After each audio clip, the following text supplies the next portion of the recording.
Sure. What a way to start a recording. Oh. Right. We gotta make sure it's in the right spot, you know? Yeah, we gotta make sure it's in the right spot. I've hit my knee. Oh, this is a disaster. You know what, we'll just cancel the podcast, go home. We're done for today. Well, I mean, it took like 3 weeks off, so, you know. Yeah.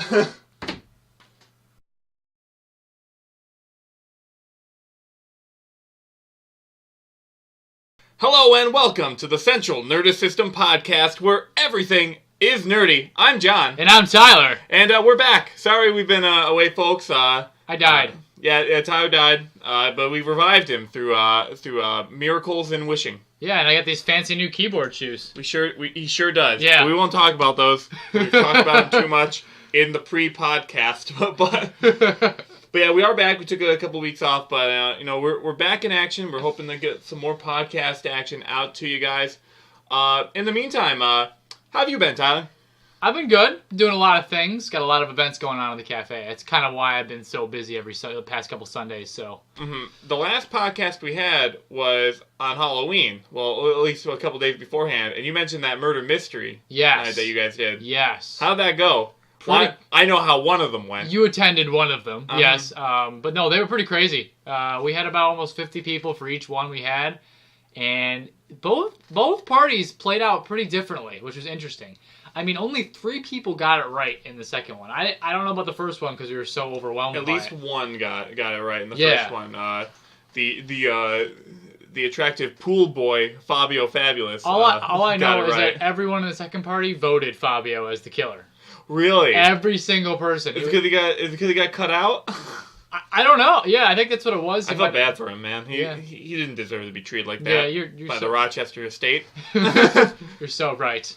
I was the attorney, the family attorney, Riley Ravish, and I decided to train for my role by just booting up a bunch of Lionel Hutz clips from The Simpsons, and just using that as my inspiration. I played the most bumbling lawyer I possibly could. Oh, God. I heard when I was walking around, you were trying to lead people off into the most obscure way. What were you saying? Like, you were questioning me about something, about a dog?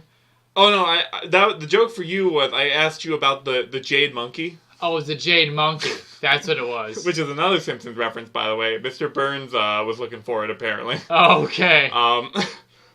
But it was a lot of fun. I made business cards for the event, and I was giving them out to people. And one person hired me as their lawyer, so I protected their secrets for the rest of the match. I mean, which is pretty crazy. That's pretty great.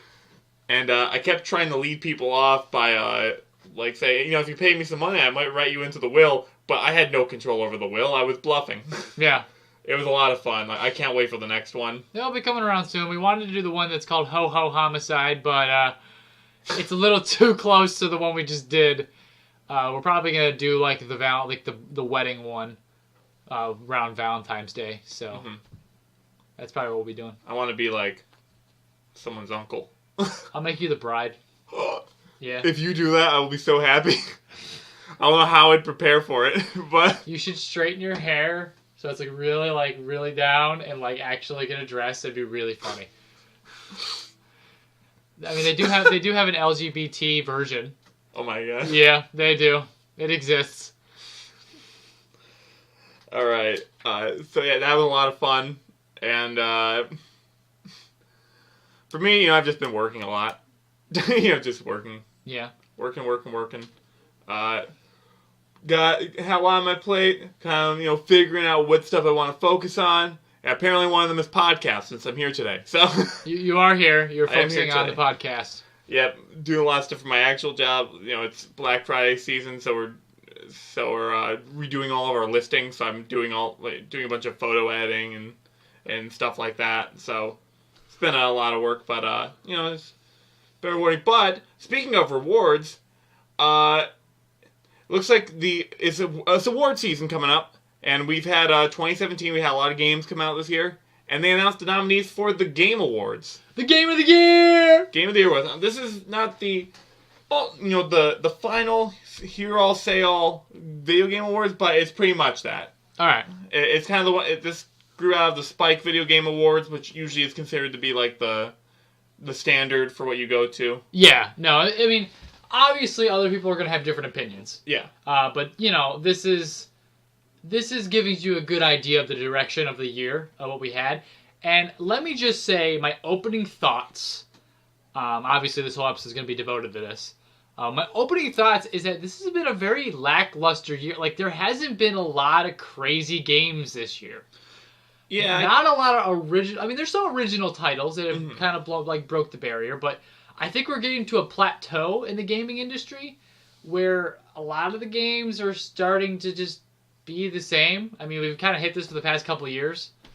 Well, I think... that we maybe have just had I wouldn't say it's a bad year. It's not like it's been like a horrible year for gaming. No. Like 2015, I want to say it was like that was the year like all the AAA titles sucked. True.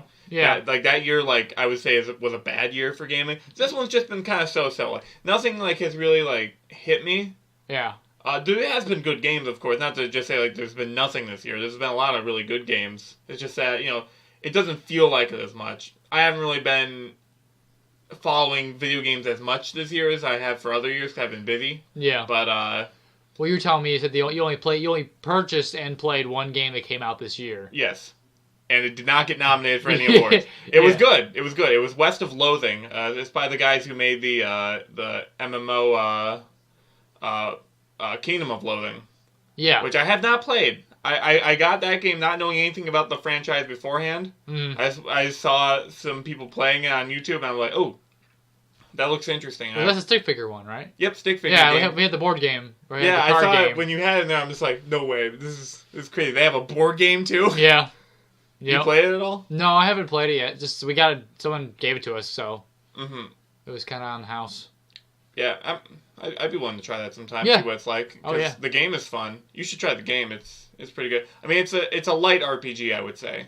I mean, I like all RPGs, anyways. It's just that it's hard. RPGs take a lot of time, and it's like lately I've been playing games like Rocket League, which are a lot fast paced. I can play a couple rounds and I'm done. Yeah, West of Loathing isn't too long, but this is not the West of Loathing hug time. This is the Game Awards and the nominees therein. So yeah. I think what we're going to do is we're going to try and go through as many of the categories as we can. A lot of games this year I don't know too much about, but we're going to try our best and look through each category. I guess we can start from the top of the list. We'll get the big award out of the way first. Yeah. Game of the Year. We have 5 nominations, and they are Horizon Zero Dawn, Persona 5, PlayerUnknown's Battlegrounds, Super Mario Odyssey, and The Legend of Zelda Breath of the Wild. So, some pretty heavy hitters in there. Yeah. And one very controversial one up there.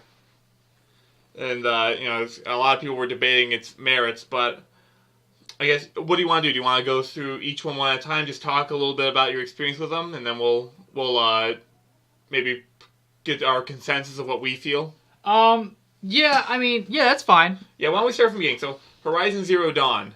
Here's the thing with me on this one. This is the only game on here that I've completely tuned out. I've not seen anything, watched anything. Yeah. I just know that a trailer was released for it. I watched the trailer, and I was uninterested. So... okay, so I know a lot about the game. I haven't played it personally. It's a game that I really wanted to purchase, but, obviously money and everything like that.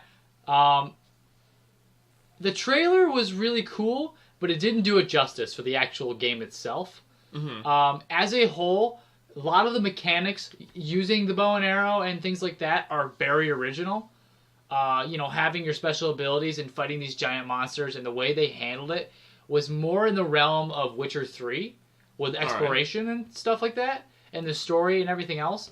Okay, I wasn't even sure what exactly kind of game it is. It's an RPG style game? Yeah. Think of it's like Witcher 3 a lot. Like a Witcher, like a Dragon's Age. Yeah. But with dinos. Yeah, pretty much. And I really like because this is one of the bigger IPs to be released, the newer IPs to be released, and I really want it. I mean, it looks so fresh. I think that's why it's been received so well, because of how fresh it is and just the character. Obviously, you have a female protagonist to the story, and it really drives a lot of the woman in the gaming industry. That's why it was such a big hit as well. But, even that, even so, the mechanics and everything is just very polished. It's a very good game. So.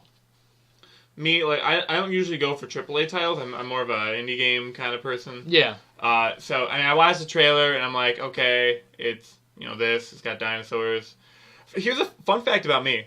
For some strange reason, dinosaurs bore the hell out of me. I don't know why. Because they're slow. They're just slow and poke around and... Well, I don't know. Like my dad loved dinosaurs. He was like, oh, man, dinosaurs, legitness. He had something, he's like, oh boy, I can show him all what cool dinosaur figures and whatnot, and he'll love it. And little me is just like looking at these dinosaurs, and I'm like, boring. Where's a cat? Give me a cat or a dog. I know you'd rather see a cat. Yeah. Like, I just never got into dinosaurs. So like when I see stuff with dinosaurs, I get bored. There's only been one game involving dinosaurs that I really, really liked. What was that?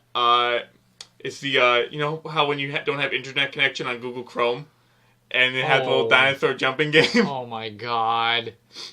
Oh my god. I mean, I'm not to say that Horizon Zero Dawn is a bad game because it has dinosaurs. It's just that's why I didn't, look at it too much. They're robotic dinosaurs. Here's the other thing. I'm not that interested in robots. I like slice-of-life, quirky stuff. Yeah. So, robot dinosaurs, I'm just like, when I saw Destiny, looking at it, I'm just like, okay, so there's a bunch of, robot bugs. Yeah, boring. Yeah, I can feel you there. I mean, it's a very played out thing. Same with zombies. I never really liked zombies. Mm-hmm. I'm like that for zombies. It's like, oh, okay, cool, zombies, whatever. Yeah, I like zombies. I mean, obviously, it got overplayed. Oh, yeah. Because of the thing, but, even before that, I did like zombies. And zombie survival stuff. It's just... I like the idea of it. I just don't like the actual, character of a zombie. I just don't find it interesting. Mm-hmm. There's always the zombie movies, the zombie killer movies. I remember there's a lot of big ones, but I never really wanted to watch them. They didn't interest me that much. I liked where, The Last of Us had, a zombie feel to it, but it wasn't specifically zombies. They were more like fungus boys. Yeah. That didn't bother me. I like that. I mean, I love Last of Us. So I think it's because a zombie as a monster on its own really is hard to carry a plot with them. Some people have tried it and have done it, but a zombie's a mindless raving monster. It's not like a cold calculated monster that's systematically trying to kill you. There are a horde of monsters that chase you. Yeah. So zombie stuff, in my opinion, the thing that makes it interesting is the survivors. And how they interact, how they deal with their environment, how they survive. So that's why I like that. I mean, same thing with me and robots is a robot is just kind of like an AI. I don't feel like a human connection to it. Yeah. So, the only time has been certain cartoons like My Life as a Teenage Robot. I mean, it's a very, human acting robot. You forget that it's a robot. So. Yeah. Well, yeah, that's the whole point of the show. It's a cartoon, so it's a little bit more stylized. But when you start getting Destiny villains, I was watching a video by Drawfee about Destiny 2 bosses, and all the bosses are just so boring. Yeah, the bosses they all look so boring. You're not wrong with that. They don't have a crazy amount of character to them. I just look at them, they're just amorphous robot exoskeletons. I'm just like, okay, yeah, this, it's nothing special. There's nothing cool about it, really, in my mind. Did your phone just catcall you? Yeah, it did. It was checking me out. Inappropriate. Yeah. Inappropriate. Anyways, we've talked enough about robotic dinosaurs. Mm-hmm. Let's move on. Unfortunately, Horizon Zero Dawn, I don't have enough experience. I can't give any rating on it. I have to abstain from it if I were a judge. I can't vote on it. We'll go through the list, and then we'll just pick which one we think deserves it. Yeah. We'll just go through that. So we got Persona 5 is our next one on the list. Mm-hmm. Persona 5, I don't know a crazy amount about. I do know that Persona 4 is, hands down, is known as one of the better games ever made. As far as a lot of people receive it as a very a fantastic game, and Persona 5 brought it to a whole new level, according to my brother, anyways. Mm-hmm. This is only from the words of my brother. He loved this game. He platinumed Persona 4 on his Vita, and he's on his way to platinuming Persona 5. He's put hundreds of hours into it, And I've seen the game artistically, very nice. Yeah, it's pretty good looking. Yeah, like everything about it to a T. Like I was watching it, we had an Extra Life event. I think we talked about a podcast ago, and it had this giant TV, like 70-inch or 80-inch TV or whatever it was, and they had Persona 5 on it. So you see the nice quality, like this 4K TV. Yeah. And it's like, wow, that pops, you know. From a graphic design standpoint, it is a beautiful looking game. Like all of their menus are gorgeous. Oh like, yeah. It's some of the best design I've seen for They've menus. paid attention to every detail. I mean, yes, it's an RPG, which again, in order for an RPG to be good, you have to make the art and everything around it fantastic. I mean, yes, some RPGs can be good for simple reasons, but nowadays for a AAA RPG, it has to be beautiful. At least for to become mainstream and for a lot of people to play it. At least in my opinion. The other thing I really like about it is just like, you know, how all over the place it is in terms of like what's going on. Like you start off like he's in jail and then like, he's telling the story, and then like you get a scene where like you got these attractive masked people, and then they're like in a casino and they're being chased around. Yeah. And then the next thing is just like, oh, it's a high school student and his first day in a new school in Tokyo, and you know he moves into this little apartment lot above like a bar, and it's just like this little slice of life thing. He walks to school and like, you know, all the school antics, and then all of a sudden he's thrusted into this adventure with like this, like all these little anime mascot things and like fighting all this weird stuff. It's just like it's all over the place, which I like games that are all over the place. So I mean, I would totally be interested if I had like a PlayStation. I would totally want Persona 5. Oh yeah, no, I mean, it looks fun. And don't worry, Atlas. We're not going to get into any spoilers since I don't know any. Please don't DMCA take down my video. Yeah, I don't know any either. I just know it deserves to be on this list, at least from all the games and titles that come out this year. Yeah, the only thing I didn't like about Persona is just like a thing that's not related to the game, just like, you know, how strict their streaming rules were for it. I thought it was a little excessive. Like, I understand what they want there. Is just that, you know, it kind of rubs you the wrong way with what they were going to do. You know what they were doing, right? Yeah, I heard about it. Mm-hmm. Which, I mean, like, I get it. It's just that, like, it just, you know, from a PR perspective, it doesn't look great. No, it doesn't. Anytime a company is going against its fans and their creative freedoms, it definitely rubs you the wrong way. Because there is a problem with Let's Players. Because, like, a lot of Let's Players will just, like, on the first day it gets released, they beat it. Like, just spend time beating it. And then talk about it. And then, like, you know, within 2 days, like, someone's got, like, basically the whole, like, you know, game complete. You could watch it all the way to the end, get spoilers and whatnot. Yep. So I can see where they're coming from. It's just, like, the way they announced it, and, you know, when people see DMC Takedown, like, they instantly just, like, revolt at it. Yep. So, I mean, I see it from both sides. So... But that is unrelated to the game itself, which, from what I've seen of the game, it looks pretty good.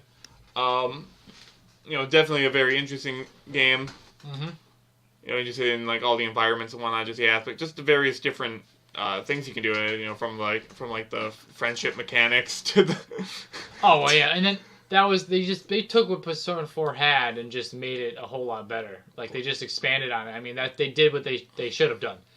They didn't try and go too experimental. You know a game's good if it has a friendship mechanic. Yes. Yes. Very, very true. Speaking of friendship mechanics, it doesn't have anything to do with friendship mechanics. We got Player Unknown. Excellent segue. Thank you. Best. Thank you. It's like a fine stew. We have the one that's been controversial, we were talking about earlier, is Player Unknown's Battlegrounds.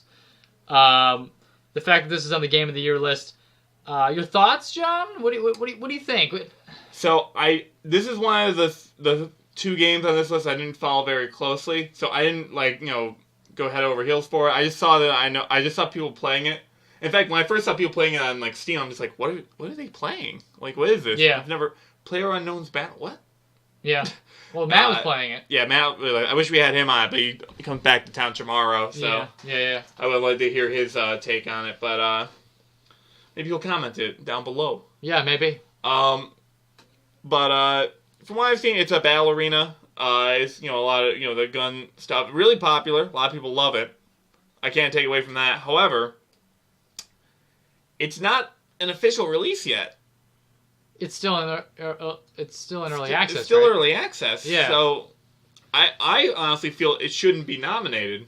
Here's the thing about early access. Mm-hmm. Nowadays, companies are using this to their advantage to be able to just get more money into a game that's already been purchased. They'll keep it in early access forever. They'll never take it off early access because they're going to keep adding things to it. It's kind of bull, in my opinion. A lot of AAA titles and game companies are starting to use this in a different form of marketing. Yeah. And like they think if they market it towards early access, more people will buy it and be more interested and hope for more, but then they get misled and then they don't get more. And it's just this weird... Yeah, because I'm not against early access in general, because Minecraft was early access. Yeah. And look at that game. It was really good. It was really good. I spent a couple hours, maybe one or two, in Minecraft. Only a couple thousand. Yeah. Yeah. Probably a couple months worth of playtime. Mm-hmm. Yeah. But, so, I mean, the system can work, because, I mean, it's such a good idea. Like, if it's, you get a game, that's, fun, but not complete, and they keep adding features, which keeps you coming back to play it. Yeah, it's not a bad system. And we're not saying that Battlegrounds doesn't, give constant updates or anything. I mean, I haven't played it, so I don't particularly know the system with it. But, people love it, people enjoy it. They haven't rubbed anyone the wrong way. It isn't like Wreckfest, where it just, they just dropped off with updates in the early access game, and now it's just kind of, like, incomplete. Yeah. But, I mean, like, I don't think it should be nominated for Game of the Year. It's not its official release. Or it could even be something like, with Minecraft where they released a version. And so like, this is the complete version, but we're going to keep adding stuff as you go along. Yeah. Like, if that was the case, like, if they said, we're going to release, version 1.0, like, release version 1.0, but we're still going to add stuff later on. Don't worry, guys. We're going to add more stuff. That's called DLC. Yeah. Like, we're going to have free DLC as you go along and just updates. That's fine. Then it should be nominated for the award. But it is not out of its beta yet. I feel it only should be eligible if it is released. Yeah. So, I'm not saying that, like, the game itself, on its own merit, doesn't deserve to be Game of the Year, because it's very popular. I feel it's like the Overwatch entry of this year. Well, this is my opinion on the game. Let's take away from the early access part of it. Yeah. The game itself has a very interesting multiplayer mechanic. Obviously, everyone drops off out of a helicopter or plane, and you get plopped into this map, and you need to go find resources to try and get stuff to survive and be last man standing. That's pretty much what the game concept is. Mm-hmm. And that hasn't been done before in that... So it's a very original concept in that aspect of a multiplayer shooter. Obviously, it's like the Hunger Games. Pretty much. Yeah, it's like a Hunger Games Yes, game. the idea of it has existed in media, but there's also been games like it. Like question. Did the Hunger Games ever have a video game tie-in? Because that is a missed opportunity if they didn't. I don't know. Like, that would... Just imagine that game. That would have been so cool. Yeah. Yeah, no, they missed out on that boat. I mean, like, they could have had, like, a multiplayer mechanic where you join different factions, like, different districts. Yep. And then, like, they have, like, a leaderboard for which district is winning the most. Yeah. Well, there's probably, I can guarantee you the only reason why that game doesn't exist is licensing. I can guarantee you the creators of that movie are probably like, no, we don't want to make a game. Or maybe they just never thought of it. Oh, they had to have thought of it. No, there's no way. Okay, yeah. That was silly of me, Tyler. I apologize. If us two blumbering idiots can come up with the fact that Hunger Games, the video game, should be a thing. We don't even use real words. We use words like blumbering. Yeah. That's not a word, is it? Blumber. What is the actual blunder? No. Blabbering? Blabbering. No. Yes. Yes, it's blabbering idiots. A bunch of blumbering idiots. Point proven. Check out this blumblehead. Oh, God. Oh, man. But all jokes aside, it is a very, very unique game. Do I think it belongs in Game of the Year? No, because in my eyes, Game of the Year as a whole, everything about it needs to be very polished, and the game itself is not polished. It's the concept. It's very fun. Don't get me wrong. Like, I haven't played it, but I know that just from watching it, I would love playing it. I just never really got around to buying it or playing it. And it would be very fun, but everything else about it, the graphics are clunky, I've noticed. Yeah. A lot of the mechanics are a little clunky at times as far as the actual first-person shooter element to it. But it is a fun game. So do I think it doesn't belong in the list? It's kind of hard to say. Because it's too early. I know for a fact it doesn't deserve to win. Yeah. I can throw that out the window for one of my options now. But that's just my opinion. Mm-hmm. That's why I feel is the issue with an early access title being a game of the year. It's just that it's too early. We don't know. It could get better or worse as it goes along. For all we know. Yeah, it could never improve. Well, what was the game? Was it DayZ? That game dropped off or something, right? I have no idea what's going on with DayZ. Yeah, I've seen stuff where they partner with Xbox and I don't know what's going on with DayZ. Yeah, it was so good when it first came out in early access, and I feel like it just kind of dropped off, and that's what could happen to PlayerUnknown's Battlegrounds, but. They're completely different games. Yeah. So. Yeah, I mean, again, we're not saying that PlayerUnknown's Battleground is a bad game in case you're a big fan of it and you're out there listening. We're just saying that it's too early for it to be judged as a full game. You can't judge it as a full product yet. Yeah. So I feel that automatically should disqualify it from Game of the Year. I agree. It shouldn't have been nominated this year. I think, if they improved it, say if they released version 1.0 in 2018. 2018. Yeah. And, it looked good. It was still as fun as it is now, but even better looking, better graphics and quality. Maybe they add more mechanics and whatnot that are pretty fun. Then I would say, yeah, it could be a Game of the Year nominee. I mean, Overwatch is also a fun, multiplayer game with shooting mechanics and whatnot. That was nominated, and did it win? I believe it did win. Overwatch? Yeah. Yeah. It did win Game of the Year. Oh, yeah. So, I think it has the potential to be Game of the Year. I just think it should be next year's Game of the Year, not this year's Game of the Year. If it wins, I will actually be... That's the only one on this list. If it wins, I'll be a little bit disappointed. I don't think it will. Because we have... we got two more. The Titans. The two more, yes. The two more are the Titans. And this is showing us... They're both from Nintendo. Mm-hmm. This is showing us that Nintendo is back in mainstream. They are back in the market. People... excuse me. People they're opening their eyes to Nintendo again. Yeah. And I think, yes, we have Super Mario Odyssey, which just came out literally a couple weeks ago. And we also have Legend of Zelda Breath of the Wild. Those are the other two picks for Game of the Year. What I'm going to say now is that Breath of the Wild is I haven't played Mario Odyssey. Have I seen a lot on it? Yes. Do I think it's probably one of the best Mario games that's come out in a very long time? Yes. Do I think it's better than Breath of the Wild? No. But again, I have to play it to really have a good opinion on it. I mean, obviously, when I go to my brother's, I'm definitely going to be playing this game. Yeah. But I think Breath of the Wild broke open the barrier that Nintendo's had for a very long time since the Wii came out. Mm-hmm. Because of how it's a fantastic game. I mean, I played a good amount of it. I mean, I didn't have the time when I was diving into it, but when I played it, I really enjoyed it. I mean, it gave me the same feeling as the original Zelda, added so much more, and it challenged the qualities to the Switch. Because obviously at launch, this is the game at launch. And it showed everyone the potential of the system and the console, which then a lot of other developers to then open their eyes to be like, you know what? We could put a game on the Switch. Look at, they remastered LA Noire and put it on the Switch. Mm-hmm. I'm pretty pumped about that. I loved LA Noire. There's a lot of good titles that they are putting on the Switch now because of how well they sold the system and how well the Breath of the Wild challenged it. Mm-hmm. So let me talk about a little bit about Super Mario Odyssey first, so I don't skip over it. I've been watching some stuff on it. I've not played it, but I've watched a lot of stuff on it. And here's what I think. I think mechanically, genius. Great job with that mechanic. Yes. Really good job with the hat, the captures. Yep. Fan art be damned. They did a good job. Oh yeah. But Super Mario Odyssey, I thought very creative mechanics. I like the collectathon thing. We're back to like an old style Mario. An old style Mario game where you're collecting stars. Well, I guess moons in this case. Yeah. A lot of collectibles, a lot of fun stuff to get. Interesting levels. My only complaint with Super Mario Odyssey is that I hate the art design.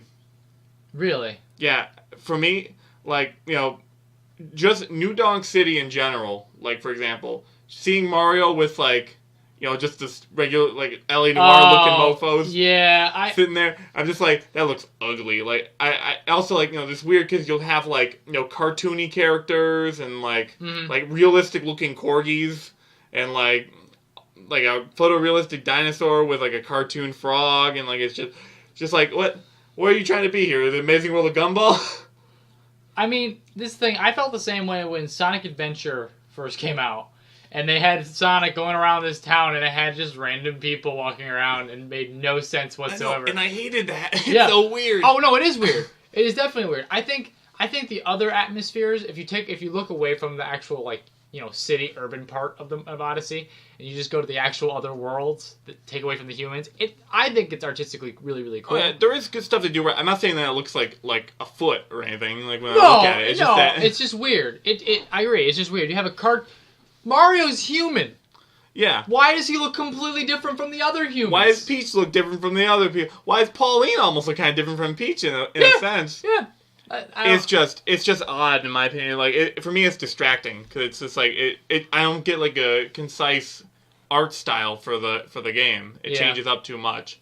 The only thing I will accept though in the game, though it does still throw you off a little bit. The 8-bit sections, where they throw it back to the old Mario, pretty cool. I really like those. Oh, I mean, again, I'm not to discredit Mario Odyssey. I know I went on a tangent about Breath of the Wild. But Mario Odyssey, I mean, again, I have to play it firsthand to get a really first impression. At the surface value, looks fantastic. My brother said that he beat it. The main game was very easy. Mm-hmm. And that's kind of Mario's route now. They've made the game very, very, very easy. Yeah, because it's so accessible now. Yeah. For everybody, even like dumb, stupid children. Which is fine. If you're a dumb, stupid child and you're watching this podcast, I apologize. I didn't mean to use such descriptors for you. I'm so sorry. Also, go to bed. Yeah. Your parents are not going to be happy that you're staying up late. They'll listen to us two blumbering. Timmy, go to your room! My name's not Timmy. But, anyway, continue. Anyways, what I was saying was that the main game, there's obviously moons that you're collecting instead of stars. Mm-hmm. It's just the way that Nintendo is innovating the market. Yeah. How they're taking risks, how they're making huge leaps, and they're just, giving the gamers something different. Something different. You're not collecting stars. You're collecting moons. Hey, it's a whole different ball game. Hey, Mario Sunshine had shrines, man. Or shines. Yeah, they were collecting shines. Mm-hmm. Which were stars with a circle. And they shined. Mm-hmm.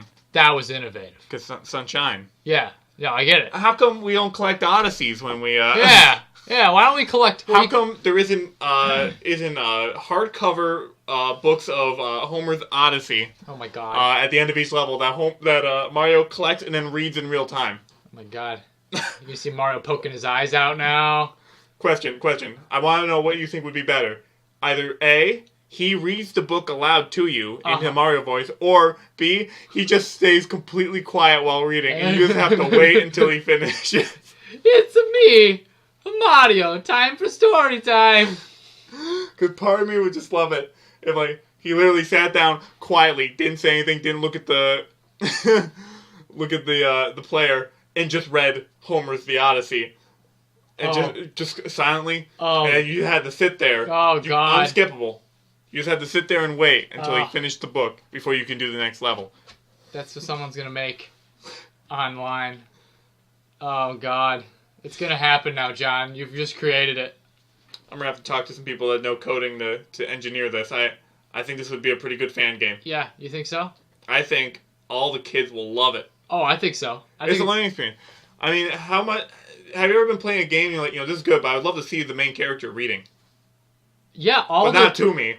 Just to himself. All the time, John. Mm-hmm. You are so right. I mean, sometimes in The Sims, I just have him... You know what? That's literally The Sims. I just realized. Well, The Sims... That's how you level them up. He just reads the book silently. And you watch him read the book. And you're like, yes! He's increasing his knowledge stat. When I play The Sims 3, I play The Sims 3 by having my guy sit at a computer and write a story. So I'm sitting here at my computer watching him on his computer learn how to write a story.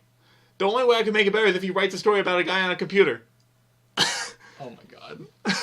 about a guy watching a guy writing on a computer. This is good. This is some Inception level stuff. Oh, it is. It definitely is.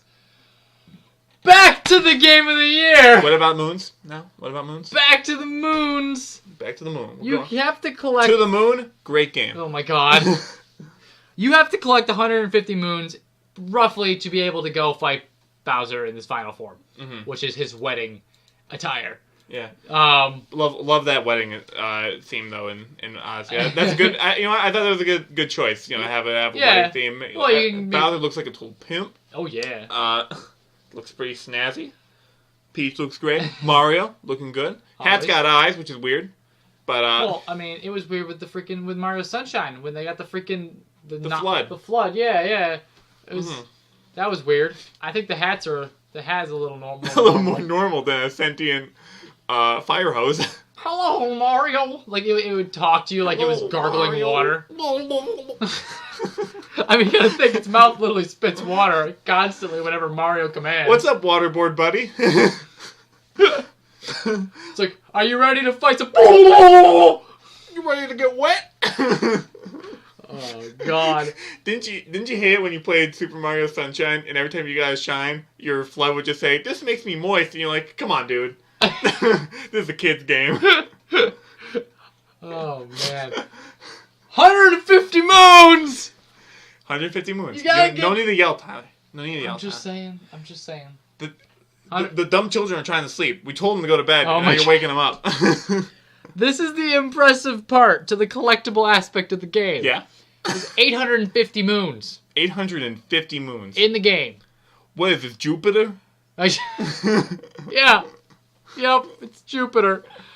No, but yeah, the end game. There's so many fun little mini games and side quests you can go on throughout the worlds that brings the game to a whole new atmosphere and life. I can't look at your face without laughing. I can't either, so...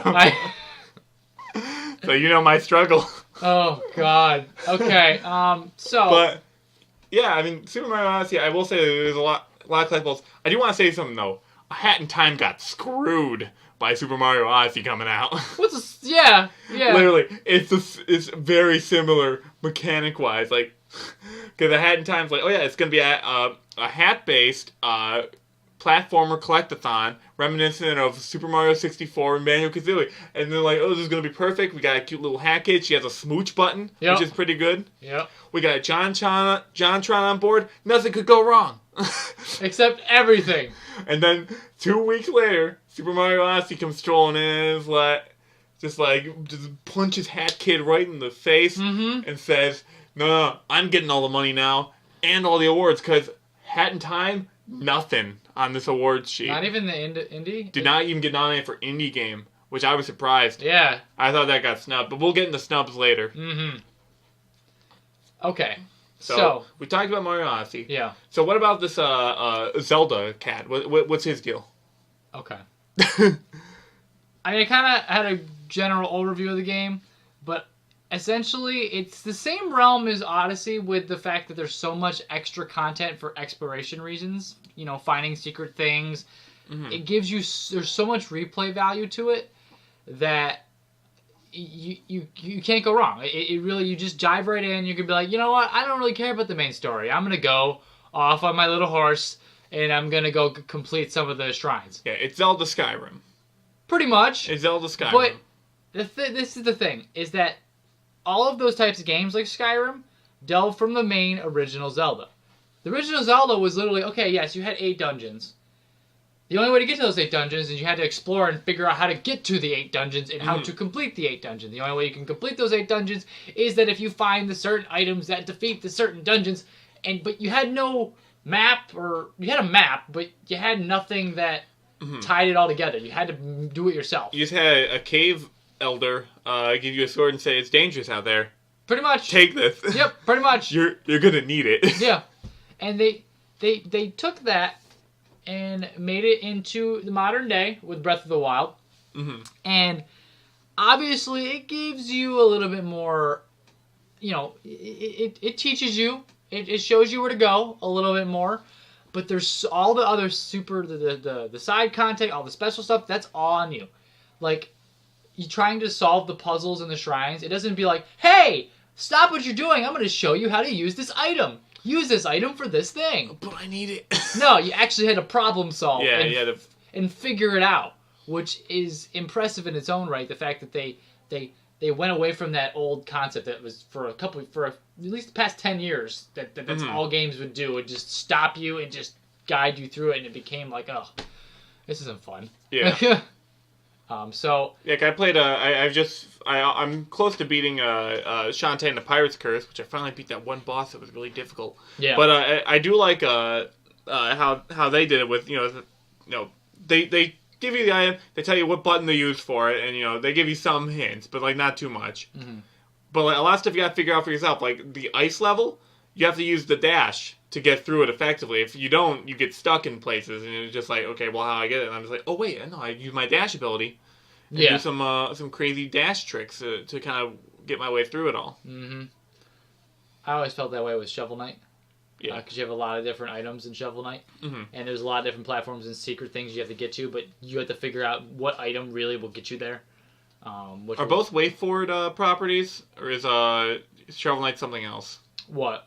But like the company that has it, that develops it. Oh. I know Yacht Club Games works on it, but I'm not sure if WayForward is a publisher or not. I'm not sure. I think it might be.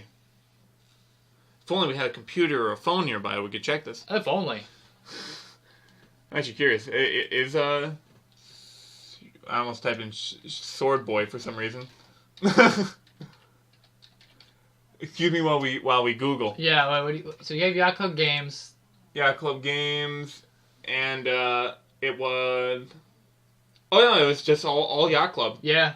Well, it's got such a WayForward-esque. Oh no, DuckTales is what WayForward worked on. They just were inspired by DuckTales. Yeah. Shovel Knight was inspired by that game. And went from there. Yeah. So, but yeah, as you were saying. What was I saying? Something about Shovel Knight. Oh, I was just saying that has the same idea. The fact that you had to solve problems by yourself with all the items that you have, without it just telling you, oh, in order to get onto this platform, you have to use this thing. Use this thing now. Like, I hate that. Use this thing now, you dumb, stupid idiot. You blumbering idiot. But as a whole, I think Breath of the Wild is a very, very good Zelda game. You can't say it's the best Zelda game because it is so different from the rest. The rest were such linear games. Where this one, it was linear, but obviously you could do it your own way, and it was a lot more. It was just so different compared to all the other titles that it puts it in its own category. So with this Zelda, I was a little worried looking at it, and I'm just like, okay, it's going to be a departure. It's going to be a departure from the traditional Zelda format. Can they do it right? Yeah. And the answer is yes, they did. Yes, they did. I thought it was a very, very well done concept. I like the cooking mechanic. Yeah. Just the concept of that. Different lands. The scenes were beautiful all over the place. Some decent characters. There were some fun characters in that game as well. Yeah. I only have one major complaint, and it's not even really something that's gameplay related. It's just that the voice acting is awful. I did not like the voice acting. Well, I don't know why they went that route, personally. I think that what really added to the charm of the Zelda series is the lack of talking. And then they did the voice acting, which I think kind of ruined it, but... Because, that's why it kind of feels like you have really good voice acting for a Zelda game, or you have just what they usually do, just like the little squeaks in text and whatnot. Because that way, you kind of add your own picture to it. It's not set in stone, and also it's really hard to goof that up. True. It's very hard to goof up. Oh no! But other thing I want to say with this is that I want to say this is probably one of my least favorite Zeldas, like in terms of like the character Zelda. Oh, okay, yeah. Not a big fan of this particular Zelda. I can understand you in that realm of things. Like, you don't really connect with this. Yeah, I don't really connect with her. She's kind of like a little cool crybaby. Especially for me, I love Wind Waker. Yes, that's my favorite Zelda too. That Zelda was pretty boss. she was the best. Mm-hmm. So, like, to see this kind of Zelda, like, everyone's just like, no, she's strong. Trust us. She's really strong. She's just sitting there crying and, like, out of control. And I'm just like, what are you trying to do with this, Zelda? Well, I think the reason why I really loved Breath of the Wild so much is because my favorite Zelda game prior to this was Wind Waker, because of the exploration aspect of Wind Waker. Was it a fixed exploration? Yes. You had a square map with square-tiled sections and islands in every single square. Mm-hmm. Sure. But it was the fun part. Like, oh, okay, in order to find this, I have to go over here. But I have to navigate there, and there's going to be stuff in my way. Cool. Mm-hmm. That's fun. Same type of feeling in Breath of the Wild. Oh, I need to get to the top of that mountain. How am I going to the top of that mountain? Oh, it's cold up there. I might die. Oh, I need to make some food so I can stay warm. Oh, that's cool. I want to be nude Link throughout the entire game. No. Just run around like a... Video Games Awesome did that. They tried to play the entire game as much as they could without any clothing on. They decided to relax the rule to say that he can wear a hat and boots and whatnot, but like he has to be in just like his basic shorts from when he got out of the cave. Oh my god! It was pretty funny, and like I think some levels like he couldn't beat without it, so he had to like put him on briefly, and then he quickly took him off as soon as like he. Yeah. Another thing I didn't particularly care for with this Zelda. That's just more of a personal quirk for me. I'm not sure if anyone else feels this way. I don't like that everyone like just loves Link so much in this game. Like everyone wants to just like suck Link's dick throughout the entire thing. I feel you. I feel you there. Because like the part of the thing that I like in games is like being able to prove myself. Like you're leveling up throughout a game, so you're like, all right, I'm getting better and better as I go along. Well, but here they're giving me just like right out the gate. We wake up as the chosen one. I am the chosen one. Yeah. Every woman in Hyrule wants to sleep with him. Yep. Like I mean, what challenge do I have to get? I'm not winning any like. I'm not gaining anything out of it. They just love him so much, and Link's just kind of sitting there like, yeah. Yeah.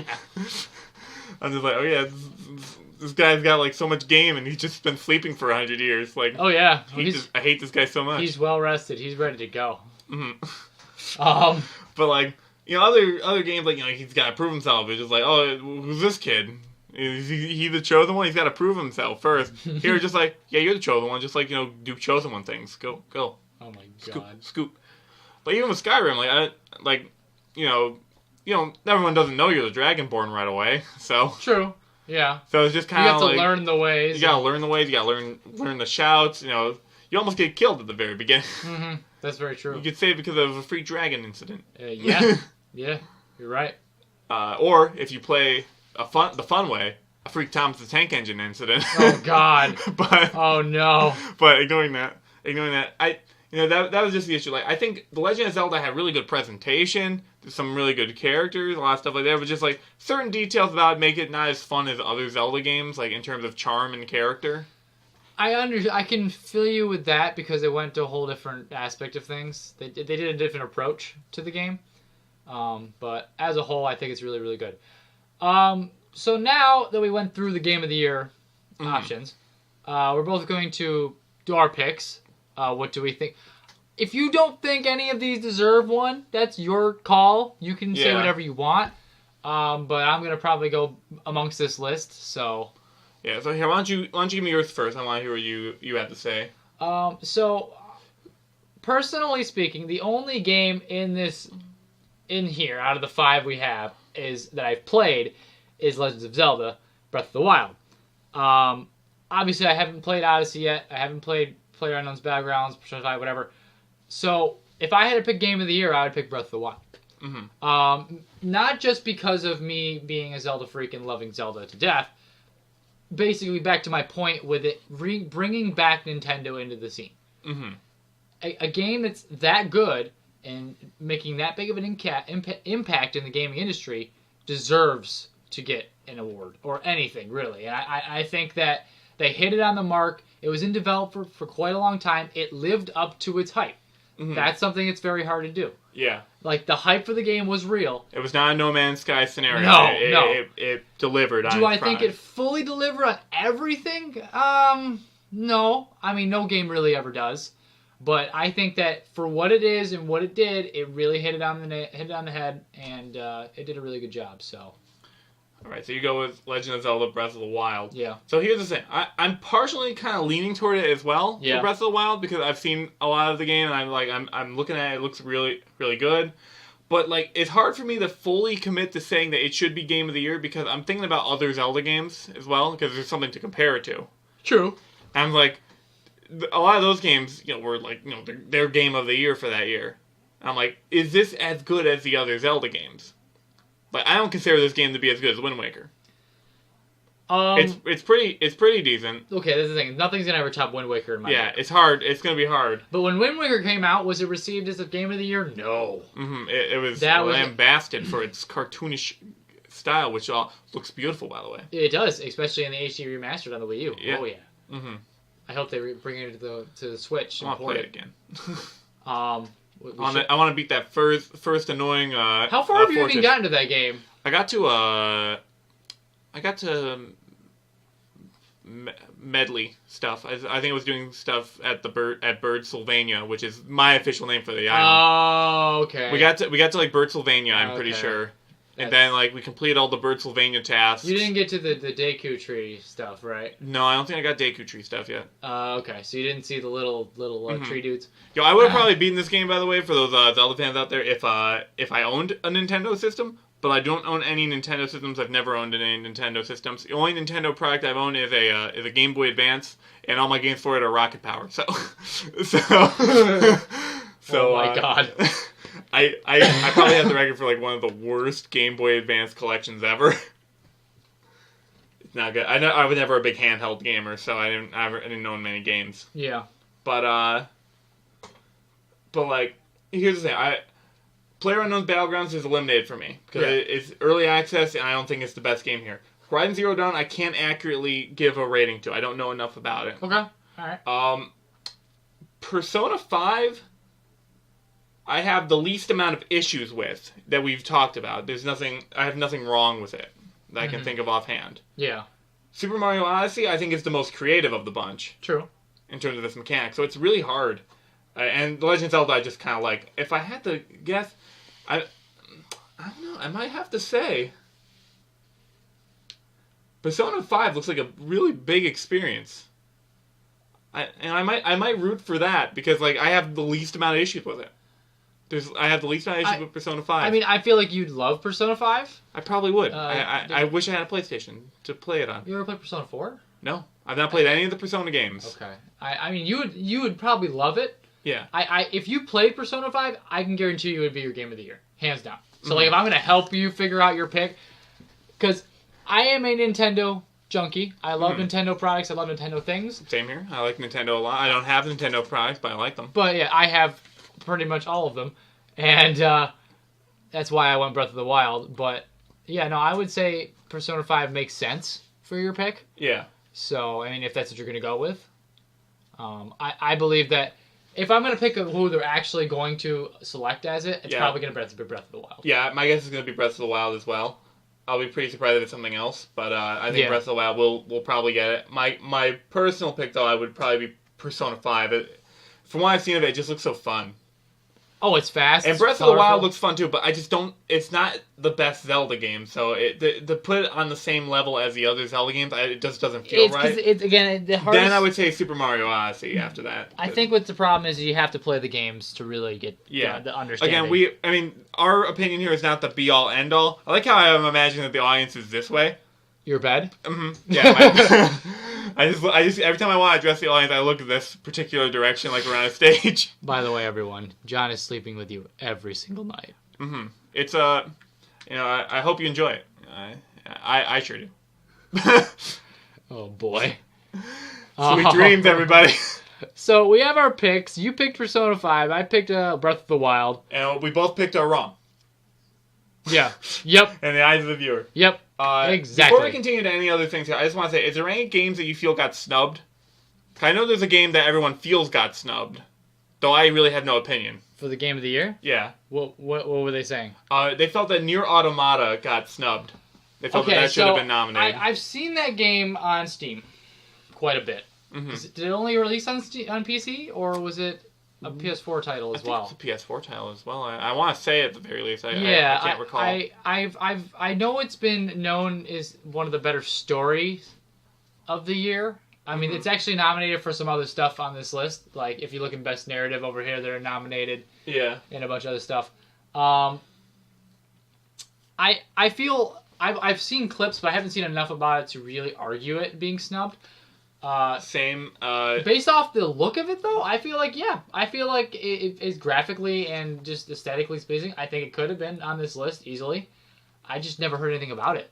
I watched like a demo of it, and it looked fun. I mean, it looked interesting. What kind of game is it, though? It looks to be like kind of like a action-y game. Hold on, let's do a quick little research here into Nier Automata. By the way, I just love the way everything looks. I love the character design and everything. Oh yeah. Yeah, it is a action role-playing video game. Oh, okay. So, all right. It looks pretty fun. I honestly feel like, given the reviews for it, I think it should have been where PlayerUnknown's Battlegrounds is. I think PUBG should have been saved for next year. Yeah, and they should have put Nier Automata on this year. I can respect that. I'm not sure if I would pick it as Game of the Year exactly, because I don't know as much about it as other people, but I know should win. Did it get nominated for Art Direction? It didn't get nominated for Art Direction? Wow. It got snubbed in certain categories. Yeah, that's crazy. Because that game looked pretty good. I think the hardest part was that I didn't hear anything about it. I didn't even know about its release or anything. Destiny's Ugly Bug Creatures got Best Art Direction and not Nier Automata, which has good character design? Actually, I can fight you on that. Okay, yeah, I'll fight. So we'll fight. You know what? We have... So we'll go through the other categories quickly, since we spent a lot of time on Game of the Year. Yeah. So, Best Game Direction: Horizon Zero Dawn, Resident Evil 7, Super Mario Odyssey, Breath of the Wild, Wolfenstein 2. I heard a lot of good things about Wolfenstein 2. Some people were saying that got snubbed as well. Yeah, it didn't even get on the Game of the Year list, which is surprising. Because it looked really, really cool. Mm-hmm. You know what we'll do? We'll go through each one of these categories really fast, and we'll just, based off what we see, what we think deserves it. Yeah, we'll do what we think and what we think deserves it and what we think is actually going to get it. Yeah. As far as best game direction, honestly, I'm going to probably go with Odyssey for how creative it is. If we're going with that kind of direction, if that's what they're really meaning. If it's going by mechanics based. I think Super Mario Odyssey broke some barriers and really made it really unique. So that's definitely what my pick would be. I would have to agree with you on that, because I think that's a pretty clever mechanic. I think Breath of the Wild is going to get it, though. You think so? I think... Do you think Breath of the Wild is going to... I think Open World Zelda is going to get Best Game Direction, especially because of how they add cooking mechanics and stuff like that. I wouldn't be mad if it got it, but I wouldn't be mad either. I wouldn't. I would think that Odyssey is a little bit more creative in its approach. There's also the point that Breath of the Wild's been out longer, so they've had more time to think about it. Yeah, Odyssey came out pretty soon. So, though the reverse is that Odyssey came out soon, so it's fresher in the reviewer's mind and the jurors. Very true. So, you might look at that a little bit easier. The other game I sadly don't have enough experience with. I haven't seen much on Resident Evil 7, Biohazard. I haven't seen much at all. Horizon Zero Dawn is very unique in its concept, and as a new IP, it's very, very good. Yeah. Do I think it's going to get Best Game Direction? No, because it's still kind of in the RPG element, explorations type game, where it didn't really break too many barriers for it to be that. I think Breath of the Wild and Odyssey, both Nintendo was breaking barriers this year with the release of the Switch, and I'm just happy that they're back in the market. That's all I got out of that. So, all right. So let's go to Best Narrative. We have Hellblade, Senua's Sacrifice, Horizon Zero Dawn, Nier Automata, What Remains of Edith Finch, and Wolfenstein 2: The New Colossus. How many of these do you know? We obviously talked about Horizon, Nier, and I have only played. I haven't played any of these. Yeah. I know of 4 of them. I don't know of What Remains of Edith Finch, and I don't know Hellblade. Yeah, I don't know Hellblade. I've seen stuff on Edith Finch. So, Edith Finch, I would say, is the Gone Home of this year. Okay. It's it's kind of a walking exploration game in that same style. I actually looked at the plot. It's a pretty interesting storyline. It's about this family that's cursed, and all of the family members of each generation die except for one, carries on their thing just to keep the curse going. So there's also a death. I was looking through that. Really good like art design, like really good like graphics, and flicking through everything. And that plot seems pretty badass. So I mean, like, I kind of want to root for it. I don't know as much about the other plots though, so it's gonna be hard to pick one. Yeah. That's a tough call. I mean, I don't really have a pick for it. I don't want to jump and make a pick. I know nothing about Hellblade. So yeah. Sacrifice. Yeah. So we'll just skip it. Why don't we think about what we think gonna get it? I mean, I think that if the general public would probably want your Automata to win Best Narrative because of it being snubbed with everything else. Yeah. So do I think they're gonna pick it? No. I have a feeling like it's just going to get like screwed over this time for some reason. I think it might actually be Wolfenstein 2. Wolfenstein 2? I think that the story, and I watched enough about it, it really hit the idea of the game hard, and again, I haven't seen enough about it to really make an accurate claim, but I think that would probably be the pick. I think it's going to be Horizon Zero Dawn.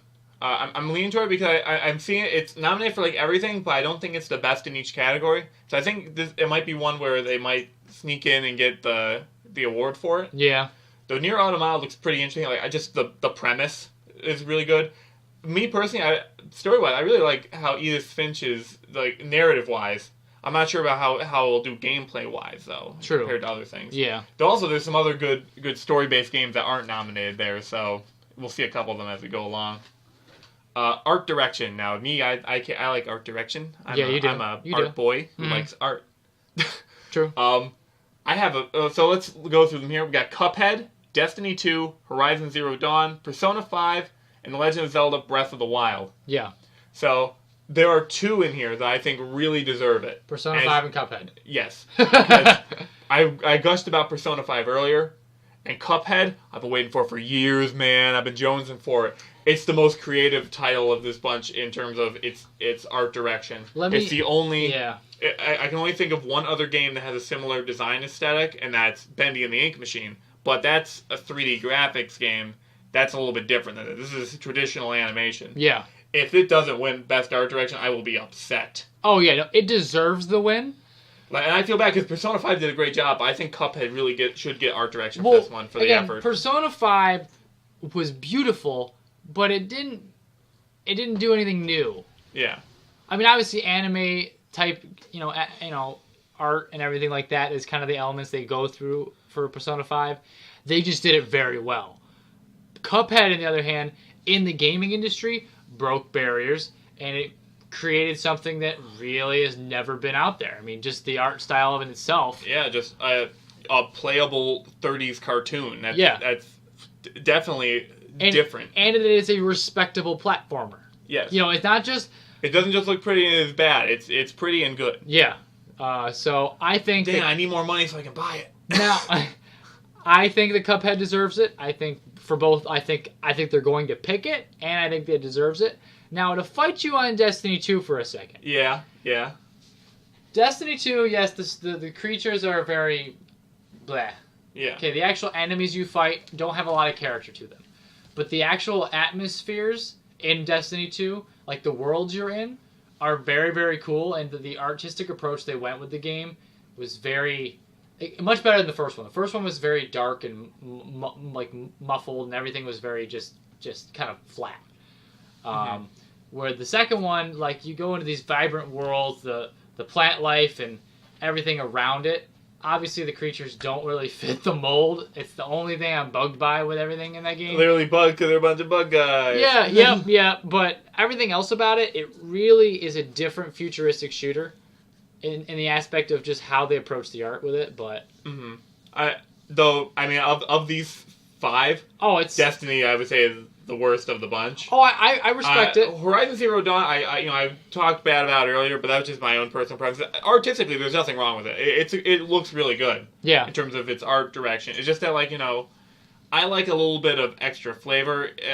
Rendering is great. Like a well rendered thing is beautiful looking, but Cuphead, as a cartoon, it's got so much life, so much personality. Same for Persona. Oh yeah, that's why the word person is in the title for Persona. I completely and we completely skipped over Breath of the Wild, which is breathtaking, but I think it gets blown out of the water artistically by Cuphead and Persona 5. Yeah, no, I don't really think it didn't really stand out to me. Yeah, I think there's better art direction in other Zelda games. Yeah. Not to say that this one's bad. We're just going to keep going back to Wind Waker. Yeah, Wind Waker's so good. No, it is good. Yeah, I mean, this is up there. I would say it's in the upper percentile for best-looking Zelda games. Yeah. But it's got stiff competition, unfortunately. True. Let's move on. Best score in music. We got Cuphead, Destiny 2, Nier Automata, Persona 5, Super Mario Odyssey, and The Legend of Zelda Breath of the Wild. I think you know what I'm going to pick. What are you going to pick? Oh boy, Cuphead. I haven't heard the music from it. Very, very good stuff. Like, really, like, 30s era Cab Calloway-esque jazz and whatnot. Oh, really? So, I mean, I would say it's pretty different compared to the other ones. But I think all of them have good soundtracks. From what I've heard of each one. Yeah. I'm not sure about Destiny, though. I don't know enough about Destiny. Well, Destiny 2 goes for the more orchestra type thing. I mean, if you've heard a lot of Halo, obviously they go to the same route. Mm-hmm. Destiny 2's music, through the main story, really made it immersive for the actual fighting scenes and everything else. I mean, that's what made me love the story so much, was the music. It really made every single scene and every single barrage of enemies really make it intense. Even the first level was intense. But I don't think it deserves best score. I would probably have to say Persona 5. Persona 5 for best score? Yeah. It's going to be hard here because this is a pretty stacked group. I think you're about. I vote for Cuphead, in my personal opinion, for best score, though. I don't know, man. You got Koji Kondo there working on Super Mario Odyssey. Well, I was going to say Odyssey. I do like the feeling. I like a lot of the music for it. This kind of Nintendo's direction with everything they do now. Is that like that jazzy type thing? Yeah, I don't know what's going to get it, man. I can't even pick which one I think they're going to pick because it's close. It's way too close. I'm going to say Persona 5 because I listened to actually the soundtrack on YouTube, and I really loved it. So it's a pretty good soundtrack. Yeah, I'm just going to go with that just based off that. So, all right. Best audio design. This one is a little bit, the average consumer probably won't notice this right away. But, Destiny 2, Hellblade, Senua's Sacrifice, Resident Evil 7, Super Mario Odyssey, and The Legend of Zelda Breath of the Wild. It's hard because we don't really have much of an opinion on this, I don't think. I would just go on to the next I think it's going to be Zelda, though, because I think, it's got some good sound effects in there, I really would say. Yeah. But, wait a thing. This audio design include voice acting, though. Because if it includes voice acting, it should not win at all, because it's the worst voice acting. Yeah, I don't know. I know, audio design would be definitely, the sound effects, Foley, all your little sound effects and whatnot, but I'm interested. I feel bad that I don't know anything about Hellblade: Senua's Sacrifice. Yeah, I was about to say that. It's got 2 nominations. Yeah, it's a cinematic, dark fantasy, psychological horror, action, adventure video game, which is interesting. Oh, that was a tongueful. Or a mouthful. Look at that. A tongueful. Well, hold on. 1, 2, 3, 4. There's 5 Wikipedia links in this description of what this game is. Wow. It's by Ninja Theory for Windows and PlayStation 4. It's a action-adventure, psychological horror, hack-and-slash puzzle game. Of course. I think we need to play it. We need to figure out what this is. Based on Norse and Celtic culture. I mean, it seems interesting. I wish we knew a little bit more about it going in. I've never heard of this game going into until they released Game of the Year stuff. Yeah. So we'll skip audio design. I don't really think I have a thing for it, though. I think Breath of the Wild might edge ahead, unless they give it to one of the other ones just as a pity prize. Yeah. Best performance. I can't give one on this because I have not played any of these games or heard them. I know you've played Uncharted. Well, no, this is. Well, let's mention who they are. We have Ashley Birch as Aloy from Alloy for me.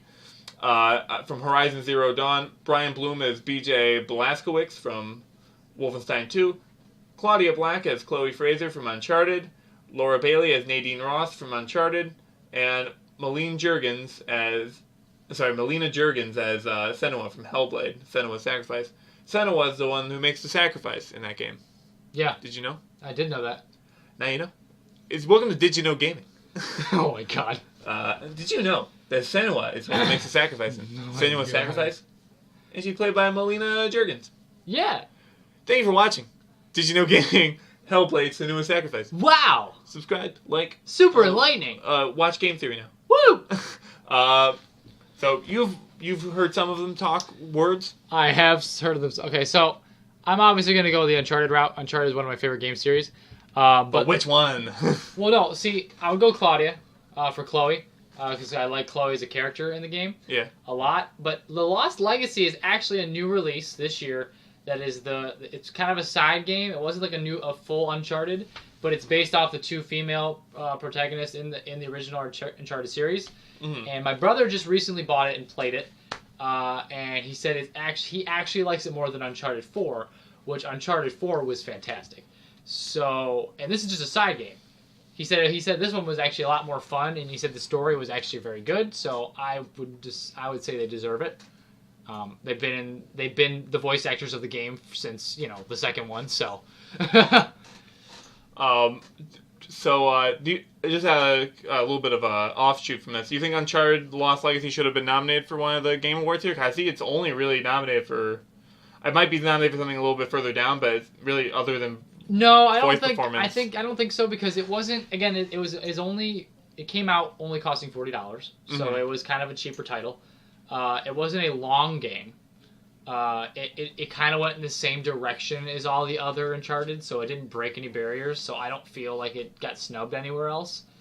I know it got some other nominations, which is fine. I respect that they at least appreciated some of it, but no, I don't think it's a big deal. All right, so let's move on to games for impact. Now, I don't know exactly what this means, but my guess is that something that like impacts society in some way, or has themes that are a little bit more weighty than your standard video game. Your options are Bury Me, My Love, Hellblade: Senua's Sacrifice, Life is Strange Before the Storm, Night in the Woods, Please Knock on My Door, and What Remains of Edith Finch. I don't know Bury Me, My Love, and Hellblade: Senua's Sacrifice. I know the other four, though. Please Knock on My Door is a depression simulator. Oh. It's not like Depression Quest by what's her name? I forget her. It was her name Zoe something, but it's a different one. I haven't seen a lot on it. It looks like it conveys it well, what it does. I have nothing against the game. I think it deserves to be nominated, but I don't think it's going to be the one that wins it. Yeah. This is going to be a tough battle between the three because we have Gone Home 2 essentially with What Remains of Edith Finch. Yeah.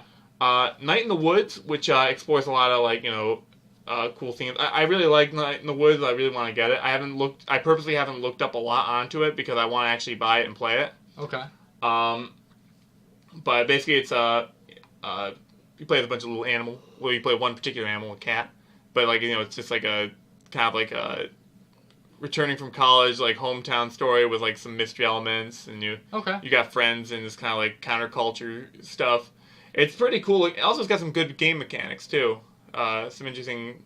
Has a little Guitar Hero mini game in there, a side-scrolling RPG style game. So it's kind of fun. Life is Strange Before the Storm. I've actually heard some people say it's better than the original Life is Strange. Really? Yeah, and it has some pretty cool mechanics. Instead of time travel being your rewind, you have a thing called backtalk. So, if you make a mistake, you try and talk your way back to a previous decision. Okay. And it focuses a little bit more on the social aspects of it, which I think is pretty cool. Now, I don't know exactly what they're looking for games for impact. I think it's going to be one of those three. Part of me wants to say it's going to be Life is Strange Before the Storm. I know it's kind of like a critic darling. I agree with you. But I wouldn't be surprised if Night in the Woods got it, or if What Remains of Edith Finch. I kind of hope Night in the Woods wins something, because it looks like a game that, deserves something. Some recognition. Well, it's got recognition. I mean, you know about it. But you've not played any of these, or no, I haven't played any of them, but I would say Life is Strange makes sense for this, if they're going for more targeting of social things and social issues and impacting of things like that. Yeah, especially with teenagers and whatnot. Anything like that will usually be big in the in the reviewers' books. So yeah, again, I don't know what Hellblade could we need to play Hellblade since it was sacrifice, apparently. Mm-hmm. So let's move on. Best ongoing game. We got Destiny 2, Grand Theft Auto Online, Overwatch, PUBG, Rainbow Six Siege, and Warframe. I've played one of these. And I played a lot, and I like it, but I'm wondering if it actually deserves it, and that's Grand Theft Auto Online. Should it get Best Ongoing Game? So you're talking to someone that's played all of these. Yeah. So... So, what do you think, since you play them all? I have my opinion. What do you think? Okay, let's go down the list. Destiny 2. Ongoing game, yes. I played the heck out of it when it first released for about a month. It died off just like the first one. Ongoing is going to, if they had a little more end game stuff that made you drive, I would say it deserves it. Obviously, everyone's just patiently waiting for the new expansion to come out in the winter, which is, I think, in next month. Grand Theft Auto Online. You obviously played Grand Theft Auto Online. Yes. I played Grand Theft Auto Online. Or let's just say GTA. I don't know why I'm saying the whole thing. The fact that this game is still in the discussion, It's and pretty it was great. released in 2013. Yeah, 2013. I know. I sometimes forget about that. It's 2017. It's the current year. Yeah. And we're still playing GTA 5. Sure, we're playing the PC version, which was released a couple years later. But still, the fact that the community and everyone still is so involved with this game and just how fun it is, because it is. It's a great social game. Yeah. I mean, I think that's why it's such an ongoing game. Because we had a 9-person party together a couple nights ago. We were having a night of it. We were just doing all sorts of fun stuff. Yeah, in my eyes, it's like Minecraft, but for adults. Yeah. Not adult. No, okay. Well, technically, you can make Minecraft for adults if you really try. Okay. You remember the Foggy Mob? But no, not like Minecraft in the mechanic aspect, but just the social aspect of things. Like, okay, hey, we're all going to go on. We're going to go in. Hey, do you guys want to just do a race? Sure. Hey, do you guys want to jump off this cliff and see who lands first? Sure. Hey. If your friends were all going to jump off a cliff, would you jump too? I would jump in GTA, but I don't know about in real life. Mm-hmm. It depends how much I'm pressured. It is true. So do I think it still deserves to be on there? Yes. Mm-hmm. Do I think it deserves to win? No. Let's give it to someone else, because I'm pretty sure this game has just won a lot. Also, I mean, there is some quirks to GTA Online that, like, may, bug some people. Like, one, they still have an issue with hackers and modders. Shark cards and like their system there is kind of adding a lot of microtransaction elements to it. Yeah, I know. It's hard. But I do like that it's continuously updated. Like, they still keep supporting it. I know. We just recently got an update we talked about a couple podcasts ago. Transformer races. Yeah, I mean, it's not huge, but it's something. It gives you something a little fresh. Next game, Overwatch. Fantastic game. Fantastic. The only reason I don't own it is because I don't like first-person shooters, but like everything else about it is stuff I like. But this is the thing, is that there are characters in there that aren't. I feel like there's like Winston, which is just a gorilla that just his close range, and you don't even have to aim very well. Like, you'd actually play well with Winston. Mm-hmm. I think it's a first-person shooter that. What are you trying to say? I can't handle a human character? No, I'm just saying you stupid. You don't like first-person shooters because you're not good at them. One, you admit to that, and two, I know it doesn't interest you as much. Yeah. But you definitely would have a lot of fun pouncing on people. Yeah. Also, I don't have enough time. If I played, I just would play forever. But do I think it deserves? Yes, because it's part of the esports community now. It is a fantastic game. They keep adding more heroes and things like that. Blizzard hit it right on the, perfect game. Blizzard just never does anything wrong. Let's just put it that way. Anything they dive into is just great. I mean, they perfect anything they do. I'm just going to say right here, though, I think of this bunch, Overwatch is my pick. I would say Overwatch is the best game on this list. Yeah, no, I completely agree with you. Mm-hmm. We have PUBG. PUBG shouldn't be there. Wait till next year. Yep. Rainbow Six Siege is a very cool game. I like Rainbow Six. It's really good. Yeah. I really like the idea of it. But Overwatch, though, comparing to Overwatch, No, you can't. Nah. And Warframe's been around for a very long time. I've played a little bit of it. It's fun.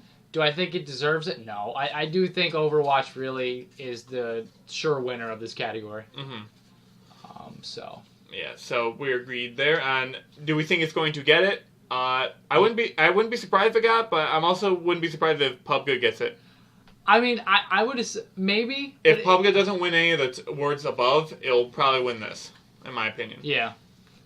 On to the next one, which is another big one that you'll probably like. Indie games, even though the one I played isn't nominated. True. But we got Cuphead, Hellblade: Senua's Sacrifice back again, Ninja Theory back again with it, Night in the Woods, Pyre, and What Remains of Edith Finch. Now, I've seen stuff on Cuphead, Night in the Woods, and What Remains of Edith Finch, and I know basically what Pyre is about. So, I think you know what I think should get it. I think it should be Cuphead. Oh, I'm one based on just sheer crowd reaction, just how fun it is. It's super hard platform. It's not the most original game of the bunch here, but in terms of its gameplay, but I think it's definitely the best game of this bunch. Night in the Woods, I really like. Unfortunately, it's up against Cuphead. Pyre is interesting mechanics-wise. It is a fantasy sports game. What the hell? By the people who made Transistor. So it's a mixture between like hack and slash, Transistor mechanics, and sports games. Like, it's really weird. Like, it's like I was reading up on it. It doesn't make sense to me. Yeah. Because, like, it's all these, like, crazy magical terms, but, like, it's weird. Like, you do, like, these, like, things called, like, I don't know what they're called, like, rituals or spires or whatnot, and, like, it's like a sports game. Like, you know, you got people competing against each other for it. So it's definitely the most unique. I kind of wish it was nominated for I'm not sure if there's, like, a most original game mechanic or whatnot, but it seems pretty cool, and Supergiant Games makes good quality games. And obviously, we need to play Hellblade: Senua's Sacrifice. Because it's nominated for everything. Like, it was a critical darling that I missed.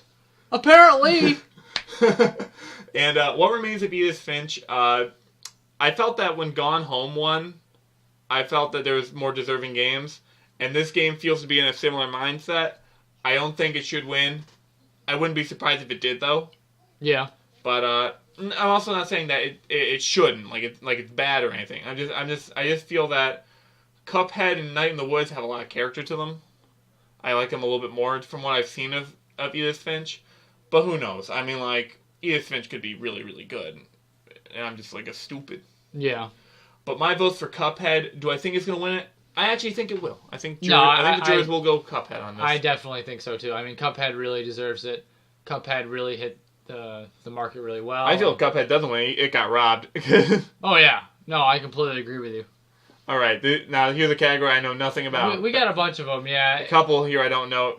3 in a row I don't know anything about. Mobile games, handheld games, and VR, AR games. Yeah, don't worry about it, dude. Yeah. Have you played any of these games No. I played... If we're going to go best mobile game, Fire Emblem Heroes is great. Yeah, here, why don't I just say what they are. So, best mobile game is Fire Emblem Heroes, Hidden Folks, Monument Valley 2, which I remember was a critical the original was a critical darling in the past, Old Man's Journey, and Super Mario Run. Yep, Fire Emblem Heroes, hands down. All right. I was very addicted to that. Though my prediction, I think Monument Valley 2 might get it, because I know how much people like it. Though, Super Mario Run could also probably get it. I think. But I think they might like it. Fire Emblem Heroes came out of nowhere, and it was actually really, really fun. Mm-hmm. So, I don't know. That's just my opinion. I haven't played any handheld games. Best handheld game are Ever Oasis, Fire Emblem Echo, Shadows of Valentia, Metroid: Samus Returns, Monster Hunter Stories, and Poochie and Yoshi's Woolly World. Poochie and Yoshi's Woolly World is kind of weird because it came out as a game a couple years ago and then got released for handheld this year. Yeah. And it's nominated. So, I guess, like, I'm not sure how I feel about that. I don't know. It's already had. I haven't been in the handheld games in a very long time, so. Yeah, you're asking the wrong guy. Why isn't Rick and Morty VR in the VR of the year? I'm a big Rick and Morty fan. I don't think it should be best VR game. I was joking. If there was a comedy game section, I would say, yeah, I would nominate that for best comedy game. Yeah. West of Loathing, probably some other games too that were funny this year. We got for best VR AR game, Farpoint, Lone Echo, Resident Evil 7, Biohazard, Star Trek Bridge Crew, and Super Hot VR. Mine was Super Hot VR. I mean, it's the only one I know of that, but Super Hot is such a original concept. Yeah. Also, like, I'm just trying to imagine Super Hot in VR. That's probably pretty cool. I would agree. Mm-hmm. Yeah. I don't think it's going to get it. I think it might be... It's going to probably be Resident Evil 7 Biohazard since it's got, like, some It's the only one on this list that's been nominated for other things as well.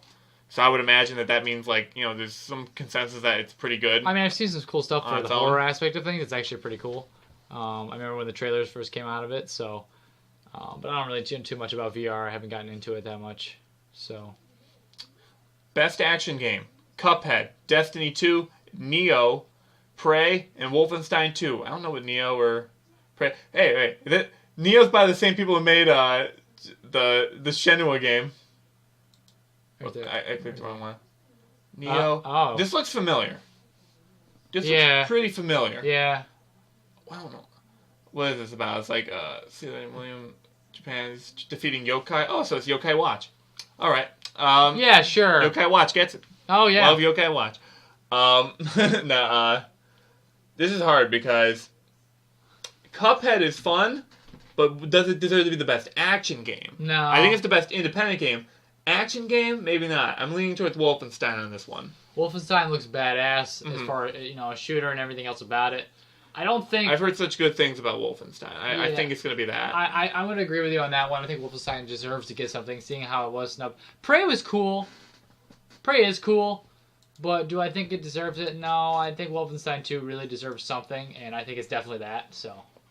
All right, best action adventure. We got Assassin's Creed Origins, Horizon Zero Dawn, Super Mario Odyssey, Legend of Zelda Breath of the Wild, and Uncharted The Lost Legacy. Oh, it did get nominated for best action adventure game. Yay! That's good. What do you think on this? I'm probably going to have to go Breath of the Wild. Same. Yeah, it's definitely going to get it. I agree on this. I mean, you could just go on. I mean, Assassin's Creed Origins, whatever. I'm tired of Assassin's Creed. Same. I mean, Horizon Zero Dawn might rival it because, again, it is a very new IP. It is an action RPG. That's true. It is very, very cool. Mario Odyssey's cool, yes, whatever. But I think it's between Horizon Zero Dawn and Breath of the Wild. Uncharted Lost Legacy is a perfect action-adventure game. That's what Uncharted is known for. I haven't personally played it yet, so I can't really say too much. If I played it, I probably would say it deserves it. I would say that Legend of Zelda adds the most action, most adventure of this bunch. Yeah. So most action, most adventure. So I would definitely vote for that. Because that one feels like an adventure, because you're going around all over the place and doing cool stuff like that. Oh, yeah.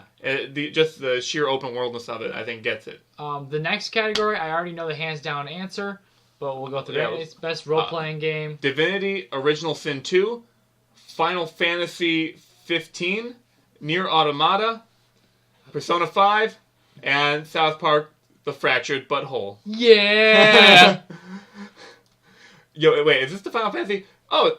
Yeah. So, it's Final Fantasy 15. All right. I thought that came out last year. Or did it come out after the nominees for this one? Yeah, I think it did. Okay, yeah. So that was a Pretty Boy Road Trip extravaganza. Yeah, I'm pretty tired of the Final Fantasy. I can't. So here's the thing. I like the concept of Final Fantasy 15. Yeah. I was watching stuff on it because, it's Pretty Boy Road Trip Simulator. All the characters were hilarious. Yeah, it's very true. It was pretty hilarious watching it. It was just so off the wall and bonkers. But I don't think it should get it. Nier Automata, I feel, this has been snubbed everywhere else. I kind of feel for it, but I'm going to have to lean Persona 5. Persona 5. South Park, The Fractured Butthole, though, I'm happy it's nominated. The only reason it's losing here is it's up against stiff competition. Yeah, but it's not credible. It's basically similar adventure to the previous one. Yeah. They do change some stuff up with new mechanics, but it's not like it's so different, so wildly different, innovative that it would elevate above.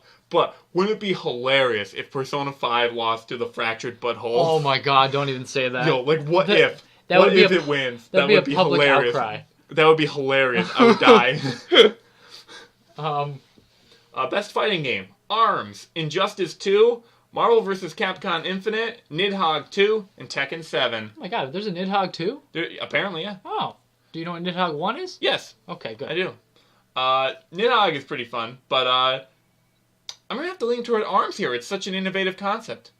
I think it's the most innovative of this bunch. Yeah, because Tekken 7, Marvel vs. Capcom Infinite, and Injustice 2 are just generic fighting games with just new skins and everything else. Mm-hmm. I mean, not to say anything bad, because we're not big fighting game people. I love fighting games. Well, I'm not a big fighting game person. I personally love fighting games. I like, especially just in couch play. Like when you're doing, like local play. Still trying to learn the controls for Skullgirls. But ARMS, yeah, I have to agree with you as far as how different it was and unique it was, because it took like the fun from boxing from Wii Sports, and then just expanded on it. At least that's what I got. The game itself just looks fun. Yeah, I mean, like your standard fighters are good. Like I mean, all these fighters here are probably really good. They're solid. And Nidhogg is a little bit different, but I mean, it's kind of just an expansion of their first game. Yeah. But ARMS, I would say, is the most unique of this bunch. I really like the atmosphere, the characters, the presentation. Mm-hmm. You can kind of switch things up with it. It's definitely the best, in my opinion, of this group. Yeah, I agree with you with that. Best family game. You little kids that fell asleep earlier, wake up. Family game time. Mario Kart 8 Deluxe, Mario plus Rabbids Kingdom Battle, Sonic Mania, Splatoon 2, and Super Mario Odyssey. I'm surprised Sonic Mania is on here specifically. But it's kind of cool to see. Well, did you see anything on Sonic Mania? Yes. It's pretty good. Yeah, I'm not arguing that. I'm just surprised that this is the category I got nominated for. Well, because Sonic is considered a family character. Same with Mario. I don't know. With Shadow?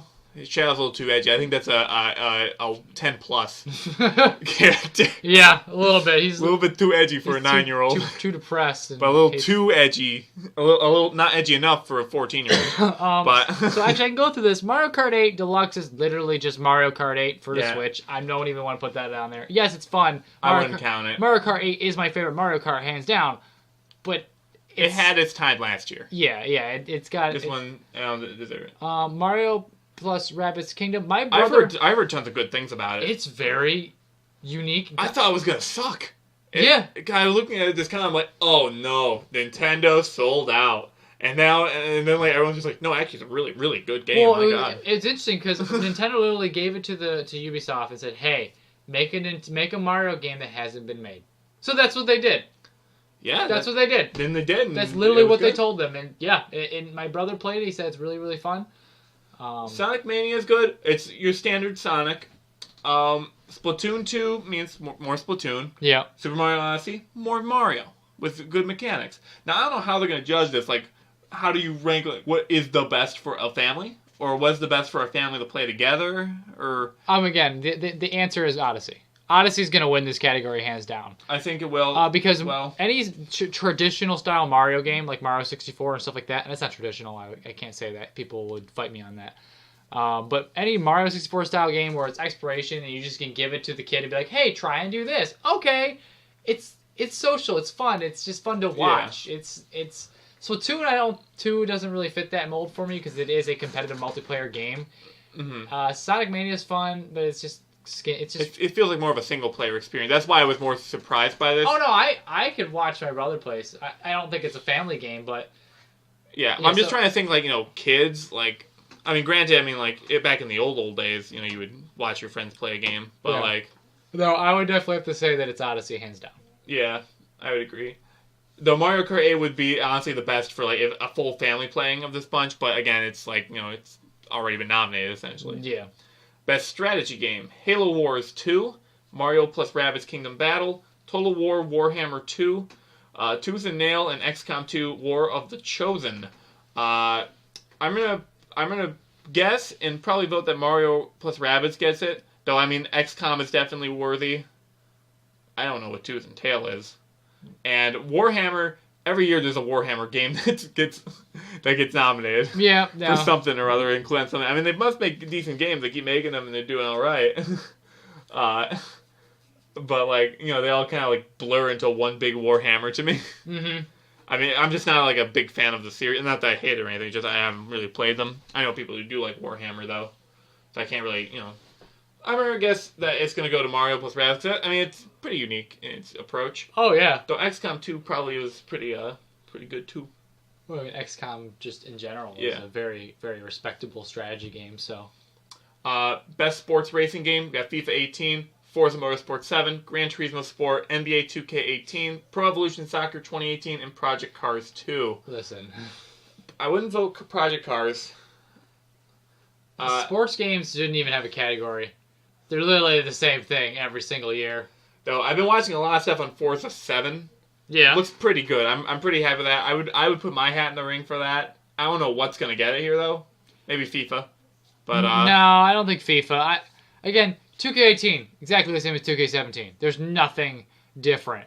Really, there isn't. The only thing they added was that you get to in your My character, you get to start from the streets and as a kid, and you get to grow up. And I mean, that's kind of interesting. No, it is interesting. I think that's probably the biggest step they've taken into the, extra content for the game besides just playing basketball. Don't get me wrong. I love basketball. I love basketball games, but it's just becoming to a point where I don't even want to buy it every year. I want to buy it every 5 years. Yep, same here. But so it's hard for me to pick on that. Best multiplayer: Call of Duty, World War II. No. Destiny 2, Fortnite, which I heard of recently. I've not watched anything. I've seen a lot of Northern Lion videos. Fortnite is very original. It's very cool. It kind of looks like PUBG, but But you get to build stuff. You get to build stuff. Yeah. So it's literally... why is PUBG here? Because we got Fortnite, which is done, I think. Maybe. Is it done? No, I think it's still in early access. Fortnite's still in early access? Maybe not. Standalone mode. No, it was released. Yep, okay, so guys. Yeah. Early access title with a full free-to-play release expected in 2020. Okay, no, it's not. It's not released yet. Okay. So, I guess I would have to disqualify that and PUBG, but I think PUBG is going to get it. Mario Kart 8 Deluxe I disqualify in my mind. Why is that even in there? What, Mario Kart 8? No, yeah, I get it's multiplayer, but... I mean, Mario Kart 8 is a pretty good multiplayer game. I'm thinking multiplayer is online. I don't know why I was thinking that. That makes sense. This kind of limits our options here, because none of these I really feel great about. I mean, I guess by default, Destiny? I mean, I love Destiny. I mean, I think... It's gonna be PUBG. We just know it's gonna be PUBG for this category. I think Destiny needs to win something, man. It deserved. It was a good game. I don't understand. It's just not the best game. No, it's not. But it was a good game. I think it's gonna win it. Okay, so the next category is gonna be completely flyover because we know none of these. This is best student game. We got Falling Sky, From Light, Hollowed, Impulsion, Level Squared, and Meaning. I'm not gonna down any of these games because I don't know them. They're just not. I just don't know any of them. I'm gonna go with Falling Sky because it's just defining. I mean, none of these have Wikipedia articles. Yeah. Yeah. We've got the list up here on Wikipedia just so we have it all organized, but none of them have their own Wikipedia articles. So they're very obscure. But I'm assuming that a lot of these are either very artsy games or have some odd mechanics to them that make them kind of unique. I want to know what Meaning could possibly be about. I want to know Meaning's meaning. You want to know that? But what is the meaning of meaning? We have no prediction or we have nothing on this, so we'll skip it. Last one for the juror category. We're going to quickly get into the fans' choice afterward. Best debut indie game: Cuphead, Golf Story, which is I think something like a golf RPG. Yeah, I don't know. Hollow Knight, Mr. Shifty, and Slime Rancher. I'm gonna go with Cuphead. I'm gonna go with Cuphead. Yeah. I've heard stuff on Slime Rancher though, but I think Cuphead definitely deserves to win every indie award. Really, I think it's the breakthrough indie game of this year, Cuphead. So I think it's gonna sweep it. Well, what was last year? Last year was 2016. No, I meant what was the breakout indie game last year? Was it? Let me. Was it Undertale or was that 2 years ago? Let's see. So 16's indie game of the year. I just want to see what they pick because it was probably nominated. Let's see, Inside Firewatch, Stardew Valley, Hyper Light Drifter, The Witness. Oh, I remember Firewatch. Yeah, that was. Yeah, Firewatch. Stardew Valley. Inside One. Stardew Valley, I think, is the one that kind of is the one that's a very good game. I still see people playing Stardew Valley, so I think that one. Game Grumps just started playing it. That one stood the test of time. Everyone's still playing that. Hyper Light Drifter, I'm surprised that got nominated. It had great art design, but the gameplay was just kind of like, you're just standard. Yeah. Inside won, but it's not as good as Limbo, in my eyes. What was Inside? It was Limbo, but Factory. Oh, okay. Also, the ending was a little weird. Okay. Firewatch was good. I wish Firewatch was longer. Yeah. Scroll down a little too much. So, that was the juror votes. There are 6 more for the Fans' Choice Award. So this is just voted by fans. Okay. Most anticipated games. So we can answer this because we're fans. Yeah. We like stuff. Mm-hmm. We got God of War, Marvel Spider-Man, Monster Hunter World, Red Dead Redemption 2, and The Last of Us Part 2. Guess which one's my pick for most anticipated? I wonder. Red Dead Redemption 2. I'm absolutely pumped for it. More so than anything else that you could possibly throw at me. So, I'm definitely most excited for Red Dead Redemption 2. Red Dead Redemption is my favorite game. I'm hoping they don't goof it up. From what I've seen in trailers, it looks beautiful. We just gotta make sure that story's intact. I'm definitely gonna go with The Last of Us Part 2. Mm-hmm. There are other games that I'm probably anticipating more than Last of Us 2 for next year. Like, the fact that, what's it called? Oh my god, why did my brain just die? What? Oh no. Kingdom Hearts 3 is coming out next year. Oh yeah, that anime. The game that has taken 14 years to create? Yeah, that game. It's gonna be just like Duke Nukem. No, I hope not. No, it looks... Do shut your mouth, John. Have you seen the trailer with the Toy Story? Yes. Oh my god. It looks fun. I'm super excited. I'm interested. If they actually... If you play it and you want a buddy to play it with, I'll watch. Yeah, but no, I'm going to go out of this list, Last of Us, hands down. Alright. I played the first one. It's great. It's a beautiful game. Made me cry. And the second one probably looks just as good. So Okay, so the next one's going to show how old I am. Yeah. And how we are. Trending Gamer. We've got Andrea Renee from What's Good Games. Clint Lexa from Half Coordinated. Guy Beam from Dr. Disrespect. Mike Griziak, Shroud. And Steve Spohn, Able Gamers. I know none of these people. I don't know if they're Let's Players. I'm not sure if they're esports guys. I have no idea. yeah, I have... You know what? Who? I'm going to go with Guy Beam. Dr. Disrespect. I'm going to go with What's Good Games because that sounds slightly familiar. Oh, I just like the fact that his name's Guy. Yeah. Guy Beam.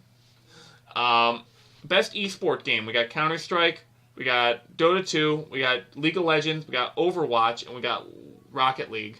You are a fan of the Rocket Leagues. Rocket League! I like Rocket League, and I've been watching it on NBC. Best esports game.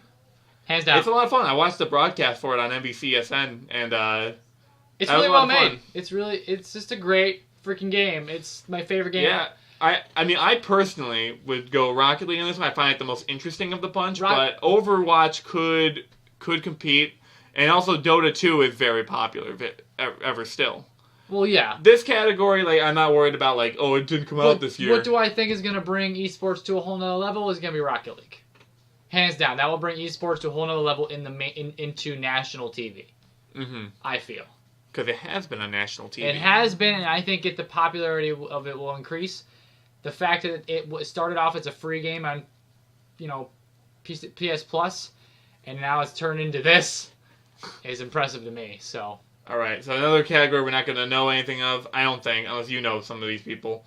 Best esports player, Lee Sang-hyuk Faker from League of Legends. No. Marcelo Coldzera David from Counter-Strike.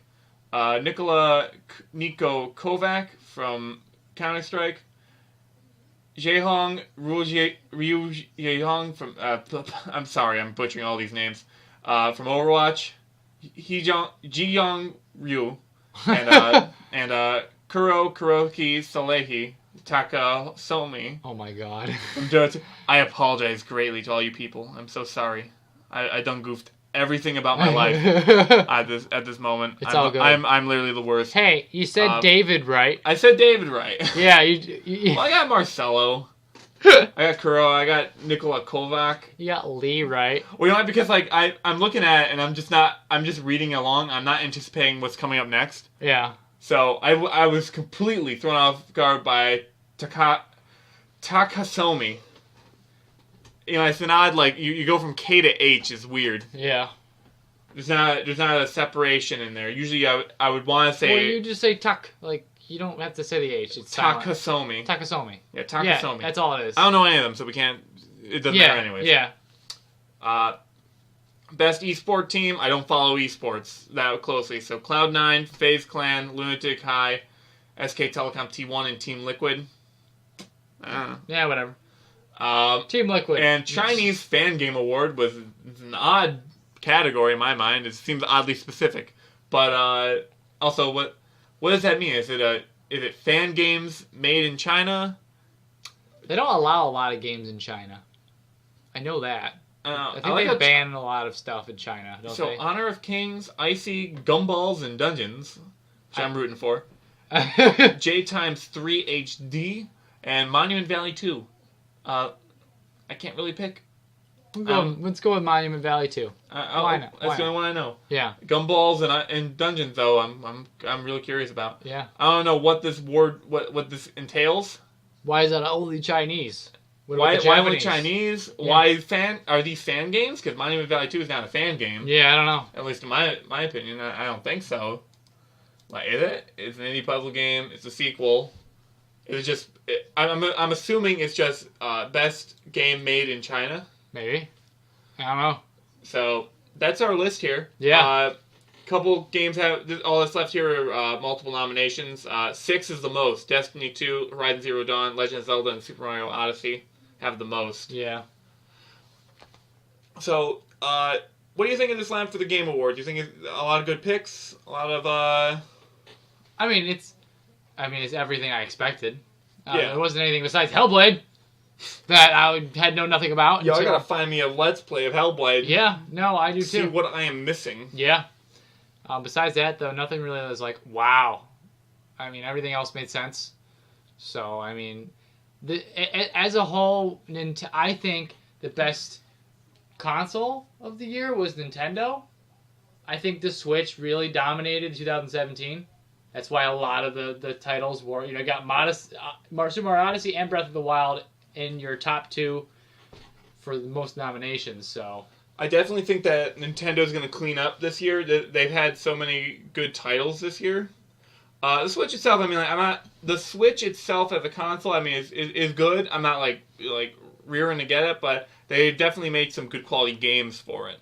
Yeah. So, I would say my guess is that Nintendo's going to do very well when it comes to the Game Awards. They're going to do phenomenal. And I'm rooting for Cuphead, man. I think Cuphead really knocked it out of the park. It was many years in development, and I think it was worth it. Yeah. So, this is a list of the Game Awards nominees. When they actually announce them and have the Game Awards, we are going to do a podcast that we're going to go over the winners. Yep, see if we were right. It probably won't take as long as this podcast. I know. Well, I didn't think we would go through every single list, but dang. Yeah. Well, we spent so much time on Game of the Year itself because that just was a well of topics. So yeah. So tell us what you guys think in the comments section down below. What you think of our picks, what your picks are. I'm interested to know. Anything you feel got snubbed this year? I feel like Hat in Time should have gotten something. Yeah. Yeah. So before we go, anything you wanna plug or let people know about? Too much to plug. I keep plugging the same thing, my cafe every time. Want to play cafe. Any events coming up soon, or? No, not a lot. We got our New Year's Eve party. That's, in a little bit. We are doing an interesting thing, though. We're going to be doing a mini painting night where we paint mini figurines for tabletop games. Instead of doing a paint and sip for just normal painting, you can actually just paint minis. I really like that concept. So look out for that. That's going to be in the next few weeks. Yeah, if you play with tabletop miniatures and are in the Utica area, head over to the Wanna Play Cafe and paint some minis over there. Mm-hmm. Sip some drink. Oh yeah. As for me, I'm just gonna keep doing my stuff on this channel. I've been wanting to do another speed draw. I've just been so busy lately with other. Did you hit 100K yet? I've hit quite a bit. I have 200 subscribers now. Yeah. I had 60 before that video. Yes. So I want to thank all of you out there that subscribed. I'm hoping to get some more art up soon. Until then, I hope you enjoy this podcast if you're checking it out. I think this will be the first new video since Cuphead really blew up and like. Yeah, I mean, this one's a longer one than normal. I actually haven't looked at it. It's been a pretty long one. But if a lot of people like Cuphead, and like games, I think you guys would have liked the conversation we just had. Yeah. Yeah, I still read Dank Midori on DeviantArt if you want to check out that fan comic. I got another couple art things I've been working on. Also, speaking of Legend of Zelda, I recently did a post-study of Princess Ruto from Ocarina of Time. That was a lot of fun to draw. A lot of fun expressions and little jokes and whatnot on the page. I saw it, yeah. So if you like The Legend of Zelda, want to check that out, just check out my DeviantArt. It's on there. Also, it's on my Twitter, my Tumblr, my everythings. You can even find it on Know Your Meme. You can find it on Know Your Meme. Can you believe it? Do it. Look for it now. Look for it everywhere. Until then, I'm John.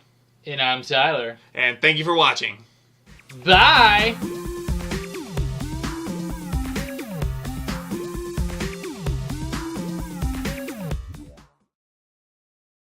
Let's do a quick little. Look how comfy this is. Look, it's like it's like a blanket for my feet. That's what Phineas Q. Schumanheim said when he first invented the shoe in 1886. Yeah. He's like, I want feet blankets. I'm tired of my body hogging up all the blanket time. I need my tootsies to get nice and toasty. So he invented shoes. Listen, Savannah bought me these for my birthday. Mm-hmm. Right. These were a whole $4. That's a weird looking keyboard. It's I got a keyboard too. Yes, look at this keyboard. A nice fleece interior. A fleece interior keyboard. Yeah. Mm-hmm. Does it have any extra buttons for MMOs or? It's got a couple threads. Ooh, that thread connection. Couple ridges. Oh, it's nice. It's nice stuff, man. It's real ergonomic. Yeah. Mm-hmm. I like the color. Got the color too. Yeah, that nice brown color. It's not a common keyboard color, brown, unless you're steampunk. Well, yeah, so I was going for that rustic approach, Mm-hmm. Yeah. You're a man of taste, a man of quality. Yes. So I can see why Savannah would believe that you would like such a keyboard shoe. Yeah. It was made in China. All the best technology is. Yeah. It's extra large for the biggest hands. Oh yeah. They say about big hands, big keyboards. Mm-hmm. You need a big keyboard for your big hands. You don't want your dumb stupid fingers to click too many buttons at once. Yeah, you don't want that at all.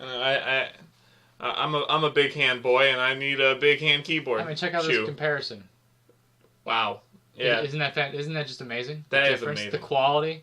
I know. Like, I'm looking at my thing here, and I'm like, oh yeah, it's got lights and whatnot, but it doesn't have a plaid interior. No, it doesn't. Nice plaid fleece interior. Lot of toe room. That's the best part. Because I type with my toes now. I hate when I have a keyboard and I don't have enough toe room. Oh, I know. It's a common problem. I hate when I'm typing and I'm like, man, my toes are all crunched up when I'm typing. Do you want me to get you one? I'll buy you one. No. I have my own money. But if you could recommend me some, I would. Oh, I will. Definitely will. I'll link you to the best, the finest. Do they got one in red velvet? Oh, it's made of velvet. Oh. Wow, man! Yeah. I'm gonna have to link me to the Etsy seller that has them, so I can buy my keyboard hand shoes.